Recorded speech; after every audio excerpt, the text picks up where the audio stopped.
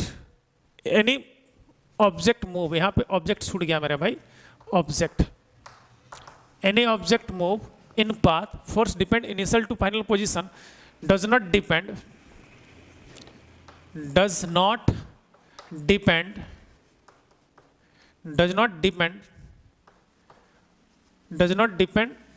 in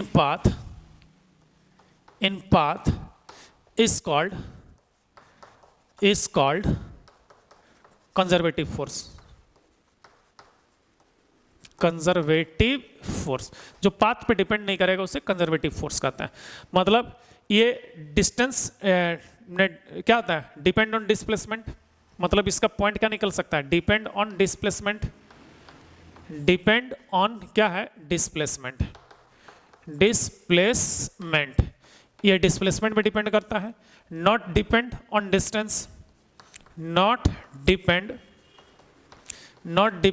on distance, ये distance dependency नहीं है।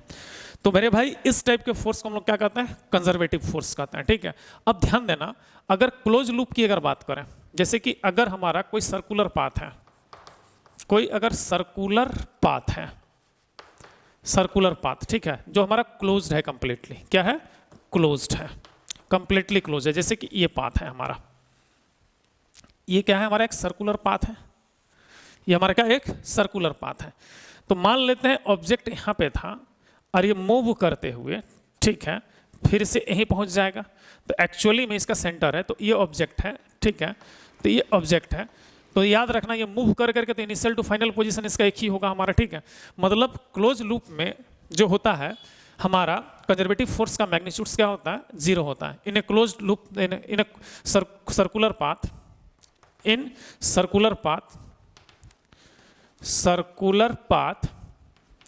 मैग्नीट्यूड ऑफ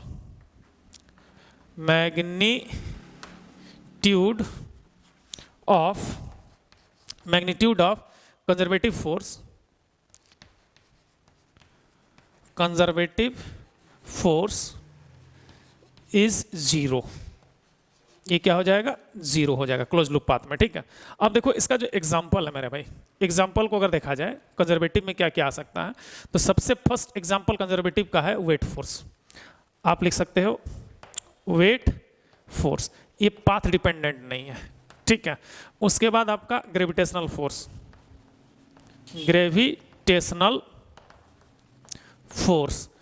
ये भी इसका एग्जांपल हो सकता है।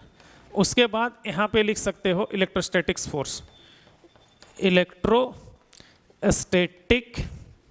फोर्स। इसके बाद हो सकता है आपका मैग्नेटिक फोर्स, क्या हो सकता है, मैग्नेटिक फोर्स।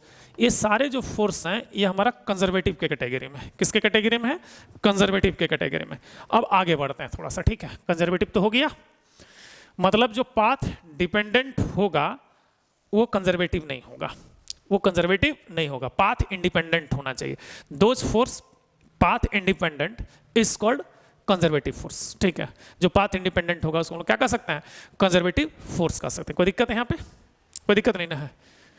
तो ग्रेविटेशनल फोर्स, हाँ ये है। देखो एक्चुअली में फोर्स जो होता है, अभी थोड़ा देर में बता देंगे कि जितने भी फोर्स होते हैं ना वो 3 ही कैटेगरी में बेसिकली बिलोंग करते हैं, उसी का डिफरेंट नाम रखा गया है। अभी थोड़ा देर में वो कॉन्सेप्ट क्लियर कर देंगे, क्योंकि तुम बोल रहा है कि सर ये तो फील्ड फोर्स में भी था एग्जाम्पल। ठीक है, कोई दिक्कत नहीं है, वो हम कैटेगरी अलग अलग क्लासिफिकेशन से हमारा। ठीक है, तो अलग अलग क्लासिफिकेशन में इधर का फोर्स उधर जा सकता है, उसके लिए कोई कन्फ्यूजन हो रहा है, कोई कन्फ्यूजन नहीं मेरे भाई। तो एक चीज बता रहे हैं, सुनो, दिक्कत क्या है ना कि पूरे यूनिवर्स में फंडामेंटल फोर्स हमारा 3 ही है। एक होता है ग्रेविटेशनल, एक होता है इलेक्ट्रोस्टैटिक्स और एक होता है मैग्नेटिक। अब जितने भी फोर्स की अगर बात कर ले, तो वो कहीं ना कहीं, ठीक है, कि वो इस 3 फोर्स के ग्रुप में ही आएगा, 3 फोर्स के ग्रुप में ही आने वाला है। ठीक है, तो चलो उसको अभी देखेंगे, थोड़ा देर में देखेंगे। ठीक है, खत्म करने तो उसको डिटेल से आपको हम बताते हैं क्या होता है। ठीक है, अब ध्यान देना, इसके बाद हमारा अगला पॉइंट जो है वो नॉन कंजर्वेटिव का है। किसका है, हमारा नॉन कंजर्वेटिव फोर्स। नॉन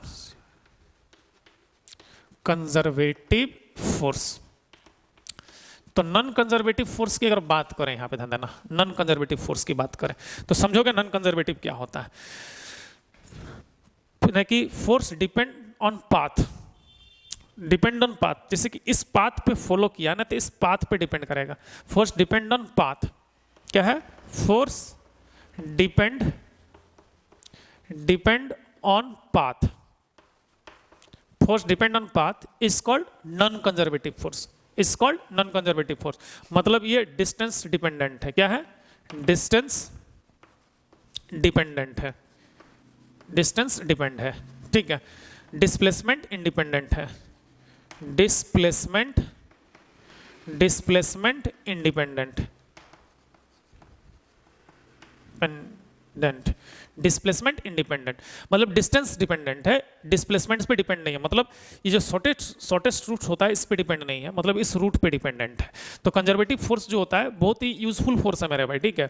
अगर तुम खड़ा हो, चल रहे हो, तेरा गाड़ी चल रहा है, साइकिल से आ रहे हो, पैदल जा रहे हो, तो हर जगह आपका नॉन कंजर्वेटिव लगा हुआ है। बिना नॉन कंजर्वेटिव का तुम खा भी नहीं सकते हो, समझ रहा है? पैदल चलने की दूर की बात है, खा भी नहीं सकता, पैदल चल नहीं सकता। मतलब तेरा ह्यूमन लाइफ में ना सबसे ज्यादा अगर कोई यूजेबल फोर्स है तो वो हमारा क्या है? नॉन कंजर्वेटिव है। जमीन में खड़ा हो रहे हो, उसका चल रहे हो, खाना खा रहे हो, इसे दाल को सान करके ऐसे करके, भूख लग खाना पीने का नाम नहीं ले, क्या है? भूख लग रहा है, स्कूल से आके धीरे धीरे आ गया, अरे भाई मेरे देखो खाना पीना का एग्जाम्पल नहीं दे, भूख लग रहा है मतलब, नहीं क्या नहीं खा के आता क्या? हाँ नहीं, स्कूल से आया और इधर आ गया, कोई बात नहीं। अच्छा खाना पीना का एग्जांपल नहीं देते हैं, ठीक है। उसको बेचारा खाना याद आ रहा है, बिना खाए पिए आया हुआ है, ठीक है, कोई बात नहीं। चलो खाना पीने का एग्जांपल नहीं देते, भूख लग रहा है बोलते खाना का नाम लेते ही, ठीक है। तो अभी जाके चिकन चाउमीन चिल्ली मत खा लेना, ठीक है। जाके घर में खाना जंक फूड हो जाता है, ठीक है। ज़्यादा जंक फूड नहीं खाना चाहिए मेरे भाई, ठीक है ना, तो इंस्टेंट गड़बड़ा जाएगा हमारा, ठीक है। लिवर डैमेज हो जाएगा तो फिर मुश्किल हो जाएगा, ठीक है। लिवर नहीं, स्टमक डैमेज हो जाएगा तो ठीक है, बड़ा दिक्कत हो जाएगा। इसलिए जंक फूड ज़्यादा नहीं खाना चाहिए, ठीक है। ज़्यादा जो भी है घर का बना हुआ खाना खाओ, दाल भात चोखा खाओ, लेकिन खुश रहो, ठीक है। अगर नहीं मिल रहा है कुछ तो ठीक है, आगे बढ़ते हैं। चलो अब देखो नॉन कंजर्वेटिव फोर्स, तो दूसरा एग्जांपल देते हैं। जैसे कि तुम कॉपी में लिख रहा है, चलो ये एग्जांपल चलेगा, खाना वाला नहीं दे रहा। कॉपी में अगर लिख रहा है तो पेपर और बॉल के बीच फ्रिक्शन हो रहा है, जिसके कारण आप राइटिंग कर पा रहे हो, ठीक है। तो ये जो राइटिंग कर रहे हो पेपर और बॉल के पेपर और जो पेन का निब्स के साथ जो फ्रिक्शन होने के कारण जो राइटिंग हो रहा है, यहाँ पर भी कंजर्वेटिव फोर्स है। मतलब आप एग्जांपल समझ रहे होंगे क्या होगा कंजर्वेटिव फोर्स का। सबसे फर्स्ट एग्जांपल क्या होगा मेरे भाई? फ्रिक्शन फोर्स होगा यहाँ पे। मतलब इसका एग्जांपल में क्या आएगा? फ्रिक्शन फोर्स आएगा, फ्रिक्शन फोर्स आएगा। उसके बाद क्या आएगा? इसी कैटेगरी में कौन आता है? विस्कोस फोर्स आता है, विस्कोस फोर्स आएगा। तो ये हमारा नॉन कंजर्वेटिव है। तो ये नॉन कंजर्वेटिव फोर्स जो होता है बहुत ही यूजेबल होता है मेरे भाई। नॉन कंजर्वेटिव फोर्स बहुत ही क्या होता है? यूजेबल होता है, इसको इग्नोर नहीं किया जा सकता। जो भी इसको आज तक इग्नोर किया वो फिर उसका समझ लो लाइफ ही खत्म हो गया। जितना भी पैरालाइज्ड पेशेंट होते हैं अंदर, ठीक है, उसका बॉडी जो होता है नर्व सिस्टम काम नहीं करता है, ठीक है। तो जमीन में खड़ा होना भी चाहता है तो खड़ा नहीं हो पाता है, क्यों? तो एक्चुअली में न्यूरॉन्स जो होता है एक तरह से उसका कंजर्वेटिव को डेवलप नहीं कर पा रहा है, एक्सेस नहीं कर पा रहा है। ग्रेविटी के कारण वो सीधे सीधे उसमें क्या जा रहा है? कंजर्वेटिव काम कर जा रहा है। इसलिए हम उड़ भी रहे हैं ना, तो कंजर्वेटिव को बिना बैलेंस किए, कंजर्वेटिव को बैलेंस कौन करेगा? नॉन कंजर्वेटिव करेगा। तो नॉन कंजर्वेटिव हमारा वर्क ही नहीं कर रहा है, कंजर्वेटिव काम कर रहा है। इसलिए तुमको जो भी पैरालाइज पेशेंट होता है देखना बेड में लेटे रह जाता है, ठीक है। तो कहीं ना कहीं इसका ह्यूमन लाइफ में, डेली लाइफ में बहुत ज्यादा यूजेबल फोर्स है हमारा। तो चलो इसको नोट डाउन कर लो, ठीक है। उसका फिर देखते हैं आगे। चलो अब आगे बढ़ते हैं, ठीक है। क्या बोल रहे हो? आज इतना ही रहने दें, दो गो टॉपिक है मेरे भाई, कर देते हैं, ठीक है।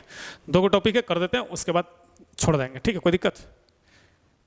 भूख लग रहा है, खाना याद दिला दिए, कोई बात नहीं। दो गो टॉपिक खाली करने तो फटाफट कर देते हैं, उसके बाद छोड़ देते हैं। आज के लिए इतना ही रहने देंगे, ठीक है, ताकि फोर्स का टाइप भी खत्म हो जाए, ताकि चैप्टर में इन कर जाएंगे भाई मेरे, ठीक है। अब चैप्टर इन करने ही वाले हैं, मोमेंट ऑफ कपल आ रहा है यहाँ पे, ठीक है। अब चैप्टर एकदम इन कर जाएगा, ये तो फंडामेंटल कॉन्सेप्ट चल रहा था, ठीक है। चलो आगे देखते हैं मेरे भाई, जो फोर्स का एक अनदर क्लासिफिकेशन है, ठीक है। जैसे कि अब देखो फोर्स क्या बोल रहा है, कितना क्लासिफिकेशन है, अब खत्म हो रहा है मेरे भाई, ठीक है, टेंशन मत लो, खत्म हो रहा है। बहुत ज़्यादा क्लासिफिकेशन हो गया, क्या करोगे भाई? पढ़ना पड़ता है, नहीं अगर कॉन्सेप्ट बताएंगे ना तो फिर तुम्हारा न्यूमेरिकल्स बनाने में, समझने में दिक्कत होगी, ठीक है। तो इसीलिए आगे एक एक टाइप सारा बता दे रहे हैं, ताकि तुमको फोर्स को पहचानने में दिक्कत ना हो। फोर्स अगर आइडेंटिफाई कर लोगे ना तो फिर वो क्वेश्चन जो होता है हलवा हो जाता है, ठीक है। एकदम देखोगे धड़ाधड़ एकदम बनाना चालू कर देगा न्यूमेरिकल्स को, देर नहीं लगेगा, ठीक है। इसीलिए सारा कॉन्सेप्ट डिटेल से तार एक एक धागा खोल दे रहे हैं कॉन्सेप्ट का, ठीक है। एकदम एक एक रेसा निकाल दे रहे हैं, ताकि तुम हर चीज को एकदम बारीकी से समझ सको यहाँ पे, ठीक है। देख लो इससे भी ज़्यादा खोल सकते हैं अगर बोलोगे तो, लेकिन अभी तुम लोग का 10th लेवल पे इनफ है मेरा भाई, ठीक है। आगे जाओगे तो इससे और डिटेल से बताएंगे तुमको, ठीक है। लेकिन फिलहाल अभी देख लो। तो अनदर टाइप्स है फोर्स का, तो ध्यान देना अनदर क्लासिफिकेशन है। इस क्लासिफिकेशन में फोर्स को फंडामेंटल फोर्स कहा गया है। क्या क्या है? Fundamental force. यहाँ पे क्या है मेरे भाई? फंडामेंटल फोर्स की बात कर रहे हैं। किसकी बात कर रहे हैं? Fundamental force. मेंटल फोर्स क्या बोल रहा है? पागल। मेंटल का मतलब पागल होता है, तो मेंटल में आगे फंडामेंटल लगा दो तो मूल हो जाएगा, पागल नहीं हो जाएगा फिर, ठीक है। मेंटल मतलब खिसका हुआ कहते हैं, ठीक है। फंडा अलग बोल दिया, मेंटल बोल दिया, इसलिए क्या पागल फोर्स नहीं, पागल फोर्स नहीं यार मेरे भाई, ठीक है। फंडा मतलब कि नहीं कहता है, फंडा बड़ा तरह डिफरेंट फंडा है बोलते हैं, ठीक है। उल्टा पुल्टा, तो पागल लोग का उल्टा पुल्टा लक्षण होता है, तो ये उल्टा पुल्टा नहीं, फंडामेंटल का मतलब यहाँ तक मूल, कि उल्टा पुल्टा वाला काम मत करो, ठीक है। मेंटल मतलब पागल होता है, फंडा हम लोग अपन अरे तेरे क्या फंडा लगा के रखा है बोलते हैं ना, क्या फंडा लगा के रखा है, तो वो फंडा नहीं है यहाँ पे। ये फंडामेंटल का मतलब होता है मुख्य, प्रिंसिपल, प्रिंसिपल फोर्स कर सकते हैं यहाँ पे, ठीक है। फंडामेंटल का मतलब, ठीक है। तो मेरे भाई जो फंडामेंटल फोर्स है पूरे यूनिवर्स की अगर बात करें, पूरा यूनिवर्स का बात करें, ठीक है, पूरा अगर यूनिवर्स का अगर बात करते हैं, ठीक है, तो ध्यान देना यहाँ पे जितना भी यूनिवर्स में मैंने कि क्या कहेंगे फोर्सेस हैं, उसको बेसिकली 2 कैटेगरी है और कहीं कहीं 3 कैटेगरी मिलता है, तो 3 कैटेगरी में इसको हम लोग डिवाइड किए हुए हैं, ठीक है। जितने भी फोर्स हैं अभी तक, जितना भी फोर्स पढ़ाए हैं ना, ये कहीं ना कहीं ये 3 में ही इंक्लूडेड है, 3 में ही इंक्लूडेड है, याद रखिएगा इस चीज़ को। तो ये जो फंडामेंटल है, जिसमें फर्स्ट फंडामेंटल आता है, ध्यान दीजिएगा। तो इस फोर्स का अगर कैटेगरी को देखा जाए यहाँ पे, पहले समझोगे तो यहाँ पे जो होता है फर्स्ट फंडामेंटल की अगर बात करें, फर्स्ट फंडामेंटल, ठीक है, तो यहाँ पे फर्स्ट फंडामेंटल फोर्स अगर बात करें, फंडामेंटल फोर्स की अगर बात करें, फर्स्ट फंडामेंटल फोर्स की अगर बात करें, तो इसमें जो आ जाता है मेरे भाई ग्रेविटेशनल फोर्स आता है। इसमें क्या आता है? हमारा ग्रेविटेशनल फोर्स आता है। ग्रेविटेशनल फोर्स आता है फर्स्ट फंडामेंटल में, क्या आता है? ग्रेविटेशनल फोर्स आता है, ठीक है ना। फर्स्ट फंडामेंटल में क्या आता है? ग्रेविटेशनल फोर्स आता है। उसके बाद हमारा नेक्स्ट जो है वो हमारा सेकंड फंडामेंटल है। क्या है हमारा? सेकंड फंडामेंटल है। Second fundamental force, fundamental force है। तो सेकंड फंडामेंटल फोर्स जो होता है, इसमें हमारा भाई आ जाता है, ध्यान देना यहाँ पे, इलेक्ट्रोस्टैटिक्स फोर्स आ जाता है। क्या आ जाता है? इलेक्ट्रोस्टैटिक फोर्स आ जाता है। सेकंड फंडामेंटल में क्या आ जाता है? इलेक्ट्रोस्टैटिक्स आ जाता है। और याद रखना थर्ड फंडामेंटल में क्या है मेरे भाई? थर्ड फंडामेंटल की अगर बात करें, ठीक है, थर्ड फंडामेंटल की बात करें, third fundamental force, fundamental force, तो इसमें इस कैटेगरी में हमारा आ जाता है मैग्नेटिक फोर्स आ जाता है। क्या आ जाता है? मैग्नेटिक फोर्स आ जाता है, यानी कि इलेक्ट्रोमैग्नेटिक फोर्स कर सकते हो, चाहे मैग्नेटिक फोर्स कर सकते हो, ठीक है। तो याद रखना जो पूरे यूनिवर्स में है ये 3 काइंड ऑफ फोर्स ही है। मैंने जितने भी फोर्स आप देखा जा रहे हैं, तो इसका जो बेसिक क्लासिफिकेशन आपका 3 ही होता है, ग्रेविटेशनल फोर्स, इलेक्ट्रोस्टैटिक्स फोर्स और ये मैग्नेटिक फोर्स की बात कर रहे हैं। तो यहाँ पे एक चीज़ याद रखना, ये जो ग्रेविटेशनल फोर्स होता है, ये जो ग्रेविटेशनल होता है, ये ओनली अट्रैक्टिव नेचर होता है। ओनली, इसको यहाँ पे लिख सकते हैं, only attractive nature, attractive nature होगा। मतलब ग्रेविटेशनल फिर फोर्स क्या होता है? अट्रैक्टिव नेचर का होता है। इलेक्ट्रोस्टैटिक रिपल्सिव एंड अट्रैक्टिव दोनों होगा, रिपल्सिव एंड अट्रैक्टिव होगा, अट्रैक्टिव होगा, ठीक है ना। और मैग्नेटिक भी क्या होगा? रिपल्सिव एंड अट्रैक्टिव होगा, रिपल्सिव एंड अट्रैक्टिव होगा। तो ये डिपेंड करता है रिपल्सिव और अट्रैक्टिव, अगर लाइक पोल होगा या लाइक चार्ज होगा। लाइक पोल या लाइक चार्ज होगा तो रिपल्सिव नेचर होगा, अनलाइक पोल या अनलाइक चार्ज होगा तो अट्रैक्टिव नेचर होगा। चार्ज के लिए इलेक्ट्रोस्टैटिक्स होता है, पोल के लिए आपका मैग्नेटिक होता है। और gravitational always attractive nature, not repulsive, ये कभी रिपल्सिव हो ही नहीं सकता, ठीक है, क्योंकि हमारा ये पुल फोर्स है हमारा, ठीक है। तो ये था मेरे भाई फंडामेंटल फोर्स की बात कर रहे हैं, ठीक है। इसके बाद जो लास्ट क्लासिफिकेशन है, इसके बाद आपका चैप्टर इन कर जाएगा, आज तुमको यहीं पर छोड़ देंगे, ठीक है ना, बस यहीं पे हो रहा है मेरा भाई, ठीक है। तो लास्ट क्लासिफिकेशन है हमारा, अगला जो है फोर्स का, ध्यान देना यहाँ पे, ये जो है फोर्स का, देखो यहाँ पे फोर्स का नेक्स्ट कैटेगरी जो है वो हमारा, ध्यान देना यहाँ पे, एक अनदर क्लासिफिकेशन है जिसको हम लोग कहते हैं सेंट्रीपिटल फोर्स। क्या कहते हैं? सेंट्रीपिटल फोर्स और एक होता है सेंट्रीफ्यूगल फोर्स। सेंट्रीफ्यूगल फोर्स कहते हैं। क्लियर है? सेंट्रीफ्यूगल फोर्स कहते हैं, कोई दिक्कत? अब चलो सेंट्रीपिटल और सेंट्रीफ्यूगल को थोड़ा सा डिटेल से समझते हैं, ठीक है, कि सेंट्रीपिटल और सेंट्रीफ्यूगल क्या होता है। अभी थोड़ा सा ही समझाएंगे क्योंकि इसका जो एप्लीकेशन है ना तुम्हारा बहुत ज़्यादा है 10th में, ठीक है ना, खास करके। अभी थोड़ा सा इसका बायोग्राफी दे रहे हैं क्योंकि फोर्स का क्लासिफिकेशन चल रहा है इसलिए, ठीक है ना। इसको एक बार फिर से पढ़ेंगे, याद रखना, सेंट्रीपिटल एंड सेंट्रीफ्यूगल, ठीक है। अभी फिलहाल शॉर्टकट में आपको बता रहे हैं कि मोमेंट ऑफ कपल को जानने के बाद इसका बहुत बड़ा रोल है, याद रखिएगा, ठीक है, क्योंकि ये रोटेशनल मैकेनिक्स का फोर्स होता है। अब ध्यान देना, यहाँ पे समझ लो सेंट्रीपिटल फोर्स की अगर बात करते हैं, क्या है मेरे भाई? Centripetal force. सेंट्रीपिटल फोर्स की अगर बात कर रहे हैं तो सेंट्रीपिटल फोर्स अगर देखा जाए तो क्या होगा, ध्यान देना। जैसे कि ये हमारा एक सर्कुलर पाथ है, मान लेते हैं ये इसका हमारा क्या है, एक सर्कुलर पाथ है। सर्कुलर पाथ हो गया। अब देखो ये इसका पाइवट पॉइंट है, सेंटर है, मतलब ये क्या है हमारा? पाइवट पॉइंट है। पाइवट पॉइंट है जिसको हम लोग सेंटर भी कह सकते हैं, ठीक है। ये सर्कुलर पाथ है हमारा, ठीक है। यहाँ से r डिस्टेंस पे एक ऑब्जेक्ट को, ये हमारा एक क्या है? ऑब्जेक्ट है। ये हमारा क्या है? एक ऑब्जेक्ट है मेरे भाई, ऑब्जेक्ट है। तो ये मूव करेगा तो इसका जो वेलोसिटी का डायरेक्शन हर जगह अलग अलग होगा। इस पॉइंट में पहुंचेगा तो वेलोसिटी का डायरेक्शन क्या होगा? ऐसे होगा। इस पॉइंट में पहुंचेगा तो वेलोसिटी का डायरेक्शन क्या होगा? ऐसे होगा। मतलब ये वेलोसिटी का डायरेक्शन है, ठीक है। और यहाँ से इसका डिस्टेंस जो है सेंटर से ये r डिस्टेंस पे है, ठीक है। तो कोई भी, और ये जो है हमारा एक सर्कुलर पाथ है, ये हमारा क्या है? एक सर्कुलर पाथ है। इसको आप लोग क्या कह सकते हो? सर्कुलर पाथ कह सकते हो, ठीक है ना। ये हमारा क्या है? एक सर्कुलर पाथ है। क्लियर है? तो any object revolving in circular path then continuously one force acting toward the centre.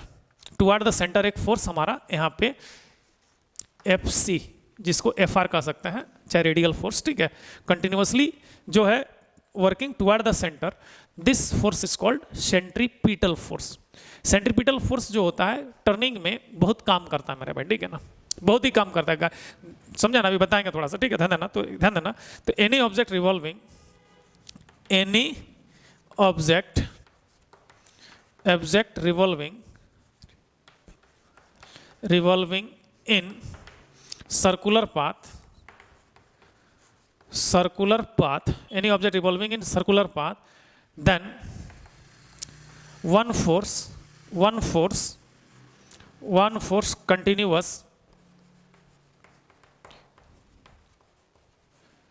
continuously working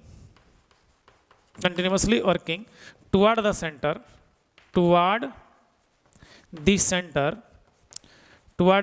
center, then the force is said to be, this force is called centripetal force.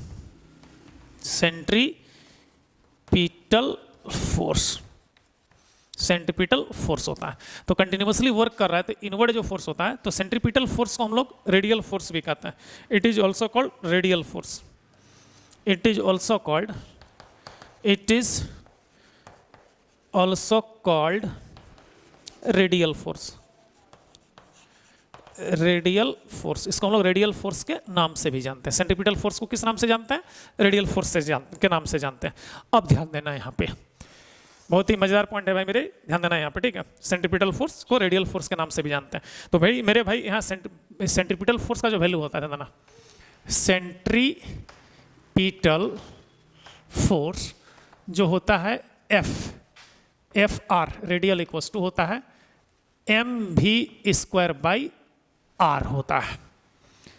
mv²/r होता है यहाँ पे, ध्यान देना, जहाँ m जो है इसका जो मास है m है यहाँ पे, ठीक है। तो m equals to mass of moving object, mass of moving object होगा। मास ऑफ मूविंग ऑब्जेक्ट हो गया, v क्या है? वेलोसिटी ऑफ ऑब्जेक्ट हो गया, वेलोसिटी ऑफ क्या हो गया? n ऑब्जेक्ट हो गया, और r क्या है? रेडियस ऑफ सर्कुलर पाथ है, रेडियस ऑफ सर्कुलर पाथ है, सर्कुलर पाथ है। इसको डिटेल से बाद में पढ़ेंगे, फिलहाल अभी समझ लो इस चीज को, ठीक है ना। तो radius of A circular path है। अब मेरे भाई नेक्स्ट पॉइंट जो है वो सेंट्रीफ्यूगल है। क्या है हमारा? सेंट्रीफ्यूगल है। सेंट्रीफ्यूगल, सेंट्रीफ्यूगल फोर्स की अगर बात करें, बड़ा ही सिंपल है, ध्यान देना। सेंट्रीफ्यूगल फोर्स, ध्यान देना, इसको हम लोग नॉन इनर्शियल फोर्स या फुल फोर्स के नाम से भी जानते हैं, ठीक है। नॉन इनर्शियल इसलिए क्योंकि ये बहुत ही कम समय के लिए काम करता है। इसको सुडो फोर्स भी, पीएस, ठीक है, ध्यान देना यहाँ पे। तो इसको नॉन इनर्शियल फोर्स या सुडो फोर्स के नाम से भी जानते हैं। अब ध्यान देना यहाँ पे इस चीज को, देखो, any object revolving in circular path then one force continuously और outward the circular path. Outward मतलब इस साइड एक फोर्स काम करेगा जिसको हम लोग एफ क्या कहेंगे, एफ पी कह सकते हो, सुडो फोर्स, ठीक है ना। F P pseudo force, continuously एक बाहर की ओर एक फोर्स काम करेगा, इसको क्या कहेंगे हम लोग? सेंट्रीफ्यूगल फोर्स कहेंगे। तो देखो, any object revolving, any object revolving in circular path, any object revolving in circular path, then one force continuously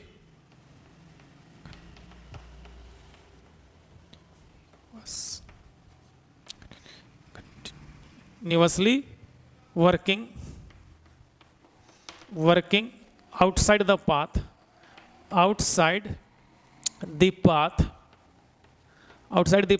is called centrifugal force. Centrifugal force. तो सेंट्रीफ्यूगल फोर्स जो होता है मेरे भाई, एफ पी, सूडो फोर्स जो होता है F P equals to M omega square R होता है। एम ओमेगा स्क्वायर आर होता है, यहाँ पे ध्यान देना, जहाँ पे ओमेगा जो है एंगुलर वेलोसिटी है। क्या है? एंगुलर वेलोसिटी है। और बाकी तो जान ही रहे हो, आर आपका रेडियस ऑफ पाथ है और एम हमारा मास ऑफ एन ऑब्जेक्ट है। अब ध्यान देना, इसको हम लोग नॉन इनर्शियल कहते हैं। क्या कहते हैं? नॉन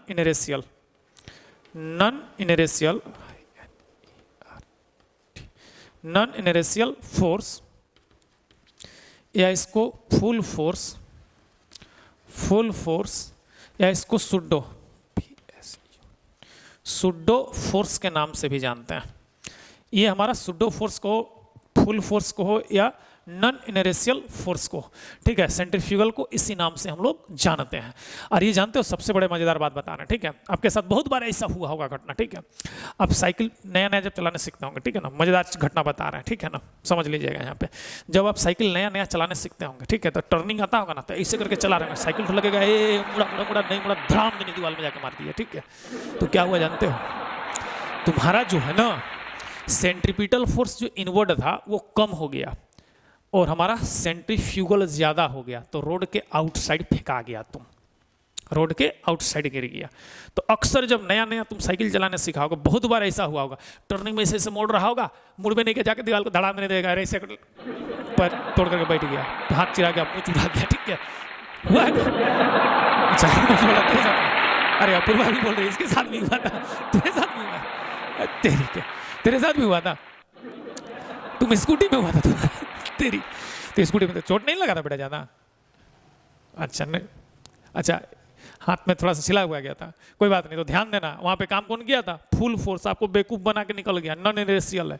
ये जानते हो बहुत ही कम समय पे किसी टर्निंग में काम करता है सेंट्रीफ्यूगल फोर्स, बहुत ही कम समय के लिए काम करता है, लेकिन ये बहुत ही विनाशकारी होता है। विनाशकारी मतलब बेटा हाथ पर तोड़ ताड़ देगा ये, ठीक है ना, अगर ये सही से अगर काम नहीं किया तो, ठीक है, अगर ज्यादा वर्क कर गया तो। मतलब ये लाइफ में बहुत जबरदस्त वर्क है, टर्निंग में खास करके बता रहे हैं, ठीक है ना। हम लोग का सिल्ली वाला रोड जो है, ठीक है ना, तुमको बता रहे हैं, तो हम कॉलेज में पढ़ते थे ना, तो सिल्ली वाला रोड जो है हम लोग का, तो जैसे कि अब चमघट्टी है, जोनाफोल से आगे जाते हैं, ठीक है, तो एक जगह पे ना हम लोग का बहुत अंधा मोड़ है, ठीक है, तो वहाँ अक्सर एक्सीडेंट होता था मेरे भाई, ठीक है। तो कॉलेज में पढ़ते थे, पॉकेट मनी निकालना था, ठीक है, तो सर्वे के लिए जाते थे, सर्वे करने के लिए पॉलिटेक्निक कॉलेज से, ठीक है, तो सर्वे करने के लिए जाते थे। तो वहाँ पे जब सर्वे के लिए कर रहे हैं तो देख रहे हैं ना, वहाँ पे जो रोड का जो ऐसे टर्निंग है ना, सेंटर को ढंग से मिला भी नहीं कहता। जानते हो आए दिन सप्ताह में एक्सीडेंट एक वहाँ पे होना ही होना था, ठीक है, आए दिन पर सप्ताह में एक दो एक्सीडेंट होना ही था। मैंने कहा गाड़ी का स्पीड जहाँ वो 30 से ऊपर जाता था बेटा, वो सीधा सीधी या तो खेत में जाता या ट्रक में भिड़ता, नहीं तो अंदर तरफ दीवार में जाता। मैंने कि वहाँ पे जो सेंट्रीपिटल और सेंट्रीफ्यूगल को बैलेंस करने के लिए जो आर्क देना था, पता नहीं अब उसमें ध्यान है, और थोड़ा सा पहाड़ भी है ना, तो हो सके उस जो हम लोग स्केल मिलाते हैं ना, तो स्केल तो मिला नहीं पाया होगा वो, ठीक है, जिस कारण से तो अचानक जैसे खेत में जैसे नीचे उतार के डंटा ठोको रखे रहते, एकदम दिख रहा है कि हमको अचानक आया कि सलाह कहे कि मेरा भी घर उधरे है, ठीक है, मतलब बड़ी एक्सीडेंट होता है, आए हैं तो चलो इसका इस जगह थोड़ा सा सही से जजमेंट करता है, डंपी लेवल लगाए, ठीक है, तो डंपी लेवल लगा करके जब देख रहे हैं, ठीक है, स्केल को मिला रहे हैं तो स्केल सही से मिल भी नहीं किया, तो उस जगह जब मिला दिए अब दोबारा जब रोड बना अभी फिलहाल, ठीक है, तो बनने के बाद तुमको बता रहे हैं कि अब वहाँ पे एक्सीडेंट, अंधा मोड़ है तो एक्सीडेंट होता है, लेकिन जो एक्सीडेंट का रेट था ना, जो हर सप्ताह में एक वो दो हो जाता था, वो रेट घट गया, महीना 1.5 महीना चला गया। जो नया आदमी रहता है तब होता है, लेकिन अब वैसा एक्सीडेंट उस जगह पे नहीं होता। मतलब कि रोड का मेरा कहने का मतलब जो बेंडिंग होता है, जो टर्निंग होता है, वहाँ पे इस चीज़ को बैलेंस करना, देखना ना रोड जब टर्निंग होता है तो ऐसे कोई भी रोड टर्निंग होगा ना, तो आउट साइड वाला थोड़ा सा उठा हुआ रहता है और डाउन साइड वाला अंदर वाला थोड़ा सा डाउन रहता है। क्यों जानते हो ऐसा क्यों रहता है? सेंट्रीपिटल और सेंट्रीफ्यूगल को बैलेंस करने के लिए रहता है। अगर हम फ्लैट रख देंगे ना तो सेंट्रीफ्यूगल इतना हाई हो जाएगा, टर्निंग में गाड़ी ठोको मुड़ ही नहीं पाएगा, सीधे रोड से बाहर एक बार पीटल काम ही नहीं करेगा। पीटल और फ्यूगल जब बैलेंस होता है ना एकदम इक्विलिब्रियम, माने कि पीटल इक्वल्स टू फ्यूगल, मैंने सेंट्रीपिटल और सेंट्रीफ्यूगल जब एक दूसरे का इक्वल होगा ना तो ऐसे साइकिल इंक्लाइंड होगा। देखा ना जो रेसर लोग होता है जब टर्निंग में जाता है, देखा ना ये फार्मूला 1 रेस सब में टर्निंग समय देखना, ठीक है ना, एकदम ऐसे बाइक सबको झुका करके एकदम गोल एकदम घुटना सटाते हुए एकदम करता है, ठीक है ना। तो वो क्या करता है भाई, मेरे सेंट्रीपिटल और सेंट्रीफ्यूगल को बैलेंस करने आता है। एक लड़का मेरे ही गांव में अपाची लिया था, ठीक है, और सेंट्रीपिटल और सेंट्रीफ्यूगल को बैलेंस करना चाह रहा था, ठीक है, तो जो वही फार्मूला 1 में रेस में देख लिया था, ठीक है, जो बाइक रेसर सबका, ठीक है, तो वो भी घुटना सटा के घुमाया था, तो वो भी घुटना सटाने चढ़े घुमा रहा था बेटा, गाड़ी की स्लाइड नहीं, घस घस घस हो गया, पूरा घुटने चिल्ला गया, यहाँ पे 4 को प्लेट लगा घुटना में जगह पे, ठीक है, और अभी ऐसे ऐसे चलता है। फार्मूला 1 करने गया था, ठीक है, बिना फिजिक्स पढ़े, तो बिना फिजिक्स भी एक पढ़े अगर फार्मूला 1 करेगा ना तो वही मेरे गाँव लड़का जैसे लगना जैसे ऐसे चलते रहेगा, पर छोटा हो गया, अपाची का भूते उतर गया उसका, ठीक है, खरीदा था नया नया, 2 महीना भी नहीं हुआ था अभी, अब एकदम ऐसे ऐसे चलता है, ऐसे ऐसे कई प्लेट लग गया है, एकदम ने ऐसे झुकाया ना तो वो बैलेंस नहीं हुआ। हमने क्या हुआ कि पिटल ढाई हो गया, फूगल काम नहीं किया, तो तुम घसघसा आगे सीधे से निकल गया गड़िया, ठीक है। तो याद रखना मेरे भाई, सेंट्रीपिटल और सेंट्रीफ्यूगल का लाइफ में बहुत ज्यादा यूजेज है, मेरा कहने का मतलब है सेंट्रीपिटल और सेंट्रीफ्यूगल का लाइफ में बहुत ज्यादा यूजेज है। तुम भी किया था एक बार, साइकिल में किया था, अच्छा साइकिल में नहीं होगा मेरे भाई। और वो चीज बता रहे हैं, डेथ वेल जो होता है, देखा डेथ वेल जो बाइक कुआं में घुमाता है, ठीक है ना, तो कुआं में जो घुमाता है देखना, कुआं तो ना ऐसे करके इंक्लाइंड रहता है, उसमें 6 को रस्सी रहता है, देखना वो रस्सी काहे ले रहता है, वो रस्सी से सेंट्रीपिटल और सेंट्रीफ्यूगल राइडर को पता चलता है लूज है जहाँ पे, अगर रस्सी तो ज़्यादा ढीला है मतलब वहाँ पे पटरा ढीला है, तो वहाँ पे वो सावधान हो जाता है। वो रस्सी ठोस का जो टेंसाइल स्ट्रेंथ से उसको पता लग जाता है कि हमको किस जगह पे गाड़ी का स्पीड कितना रखना है। तो डेथ वेल में जो बाइक होता है ना राइडर का, चक्का में ऐसा लगता है कि सेंट्रीफ्यूगल लग रहा है, लेकिन सेंट्रीफ्यूगल नहीं लगता है, सेंट्रीपिटल लगता है, ठीक है। तो सेंट्रीपिटल का बहुत ज़्यादा यूजेस है मेरे भाई, ठीक है ना, खास करके सर्कुलर ट्रैक में मूविंग करने के लिए सेंट्रीपिटल का बहुत बड़ा रोल होता है। साथ ही साथ सेंट्रीफ्यूगल का भी बहुत ज़्यादा यूजेस है, जैसे कि अभी तो हर घर में कपड़ा धोने वाला मशीन जिसको कहते हैं ड्राई क्लीन मशीन आ गया, तो ड्राई क्लीन मशीन में कपड़ा को सुखाने के लिए हम लोग सेंट्रीफ्यूगल फोर्स का यूज़ करते हैं। जितने भी वाटर पंप होते हैं जिसको हम लोग सेंट्रीफ्यूग पंप कहते हैं, इसमें सेंट्रीफ्यूगल फोर्स का यूज़ करते हैं। जैसे कि मिल्क से क्रीम को अलग करने के लिए एक मशीन आता है, क्रीम सेपरेटर मशीन। पहले जमाने में क्या करता था, डंटा क्या बोलते हैं, हंडिया में डाल लिया है, डंटा टोकला लिया था, ऐसे ऐसे ऐसे ऐसे घिसता रहता था, ठीक है ना। तो उसमें भी सेंट्रीफ्यूगल डेवलप किया जाता था, जिससे क्या होता था कि मिल्क से क्रीम हट जाता था, मिल्क से क्रीम अलग हो जाता था, ठीक है। किचन का जो एडजस्टर फैन होता है, ठीक है ना, जैसे क्लासरूम में भी जो एडजस्टर लगा हुआ है जो बाहर जाता है हमारा, ठीक है, तो ये क्लासरूम का जो एडजस्टर है, ठीक है, ये भी हमारा सेंट्रीफ्यूगल का काम करता है, ठीक है ना, ये सेंट्रीफ्यूगल फोर्स से ही चलता है, याद रखना, ठीक है। और एक वो चीज़ बता दे रहे हैं, एक वो चीज़, चलो तो अच्छा क्वेश्चन बताओ तो, अच्छा मान लो मिल्क से अगर क्रीम को निकाल देते हैं, मिल्क से अगर क्रीम को निकाल देते हैं तो मिल्क का डेंसिटी क्या होगा, घटेगा बढ़ेगा कि सेम डेंसिटी रहेगा, घटेगा बढ़ेगा कि सेम डेंसिटी रहेगा, घट जाएगा, क्रीम अलग हो गया तो नहीं, क्या बोल रहा है, सेम डेंसिटी नहीं, सेम डेंसिटी भी नहीं रहेगा मेरा भाई। अब तो लास्ट ऑप्शन बचिए गया, डेंसिटी बढ़ जाएगा। क्या होता है ध्यान देना, मिल्क में जब क्रीम रहता है तो मिल्क का जो वाटर मॉलिक्यूल लॉन्ग डिस्टेंस पे रहता है, ठीक है, ध्यान देना। जैसे ही हम क्रीम को निकालते हैं तो क्रीम आउट हो गया तो जो डिस्टेंस वाटर मॉलिक्यूल का बना हुआ था वो क्लोज आ जाएगा। तो वो मिल्क में वाटर मॉलिक्यूल अगर क्लोज आ जाता है तो डेंसिटी बढ़ जाएगा। जितना वो क्लोज पैक आएगा ना तो डेंसिटी बढ़ेगा। तो याद रखना, मिल्क से क्रीम निकालने के लिए, क्रीम निकालने पर मिल्क का डेंसिटी क्या होता है, बढ़ जाता है। अगर कोई भी मिल्क में क्रीम अगर ज़्यादा रहता है तो उस मिल्क का डेंसिटी कम होता है, ठीक है। लेक्टोमीटर से हम लोग क्या करते हैं, दूध की शुद्धता यानी वही डेंसिटी ही मेजर करते हैं। मतलब अगर ज़्यादा डेंसिटी हो गया मतलब पानी मिला हुआ है, कम डेंसिटी है इसका मतलब हमारा क्या हो गया, उसमें क्रीम एप्रोप्रिएट है। मतलब कि ध्यान देना, मिल्क का डेंसिटी अगर ज़्यादा आया मतलब पानी है, डेंसिटी कम है मतलब उसमें क्रीम ज़्यादा है। तो जिस मिल्क का डेंसिटी आपको कम मिलता है, ठीक है, तो उसमें आपको मार्केट में उस मिल्क का प्राइस ज़्यादा लगेगा। और जिस मिल्क का डेंसिटी ज़्यादा आता है तो अगर कोई डेयरी में आप मिल्क को बेचने जाओगे ना तो उसको आपको प्राइस कम देगा, क्योंकि वो बोलेगा इसमें पानी है, क्रीम तो है नहीं, हमको तो मिल्क से क्रीम का जरूरत है। तो देखना, बहुत कोई जो डेयरी वाला जाता है ना, बोलता है उसको दूध 50 रुपये लगाया, हमको लगाया 45 रुपये, अगला को 60 रुपये लगाया। तो जो 60 रुपये लगाया ना तो उसका दूध में जो था ना वो डेंसिटी कम रीड किया। तो डेंसिटी कम रीड किया मतलब उसमें क्रीम भरपूर मात्रा में, ठीक है। जैसे ऊँट का दूध, भैंस का दूध, भैंस काढ़ा बोलते हैं हम लोग गाँव देहात में, ठीक है, भैंसा को, ठीक है। तो वो भैंस का दूध, तो भैंस ऊँट का दूध में क्रीम बहुत ज़्यादा होता है, गाय का दूध में क्रीम कम होता है, इसलिए गाय का दूध सुपाच्य होता है। किसी भी बच्चा को अगर भैंस का दूध पिला दोगे ना तो झाड़ा फिरने लगेगा, ठीक है, क्योंकि उसका क्रीम बहुत हेवी क्रीम होता है, डाइजेस्ट नहीं कर पाएगा। समझ गया, भैंस का दूध। तो भैंस का दूध से जनरली जो डेयरी में आता है काउ मिल्क रहता है, क्रीम को अलग कर लेता है। कहता तो है काउ मिल्क रहता है, लेकिन हमको तो नहीं लगता है काउ मिल्क रहेगा, उतना दूध कहाँ से पाएगा यार। जितना गाय नहीं है उससे ज़्यादा दूध डेली डेयरी में कंज्यूम होता है। भैंस का रहता होगा, ऊँट का रहता होगा, क्या करता होगा, क्रीम को निकाल के खोआ हुआ बनाता होगा, जो क्रीम के बाद जो लिक्विड पार्ट आता है उसको काउ मिल्क करके मार्केट में वही डेंसिटी मिला करके उतार देता होगा। कोई बड़ी बात थोड़ो है, तुम देखने जा रहा है कि काउ भैंसा का है कि काढ़ा, क्या बोलते हैं, ऊँट का है। क्रीम को अलग करके अगर गाय के मिल्क के इक्विवेलेंट अगर कर देगा थोड़ा पता चलेगा। तेरे पास कोई मशीन है टेस्ट करने का, मिल्क निकला सब मिल्क मिल्क के जैसा है, खाली डेंसिटी को इक्वल कर देता होगा। कोई बड़ी बात नहीं है मेरे भाई, सब आजकल झोल झाल होते रहता है ये सब चीज़, ठीक है। सब जगह तो मिलावट का जमाना आ गया है, ठीक है। तो कहने वाला ध्यान देना, तो दूध मिल्क से अगर क्रीम को अलग करते हैं तो क्रीम का डेंसिटी क्या हो जाता है हमारा, बढ़ जाता है, सॉरी मिल्क का डेंसिटी हमारा बढ़ जाता है। तो सेंट्रीफ्यूगल फोर्स का जो यूज होता है क्रीम सेपरेटर मशीन में क्रीम निकालने के लिए इस्तेमाल करते हैं। तो ये था मेरे भाई फोर्स का डिटेल कॉन्सेप्ट, ठीक है। अब नेक्स्ट क्लास में हम लोग मोमेंट ऑफ फोर्स का स्टडी करेंगे, जो अब कंप्लीटली आपके चैप्टर में इन करेंगे। अभी तो चैप्टर इन किए थे लेकिन थोड़ा सा बाहर बाहर मतलब कुछ कुछ चीज़ का सराउंडिंग एरिया को देख रहे थे। अब हमारा चैप्टर नेक्स्ट क्लास में इन कर जाएगा, तो इसको नोट डाउन कर ले। और तुम जानते ही हो आगे क्या करना है, चैनल को सपोर्ट करने के लिए चैनल को सब्सक्राइब और वीडियो को लाइक कर देना है। जय हिंद, जय संविधान।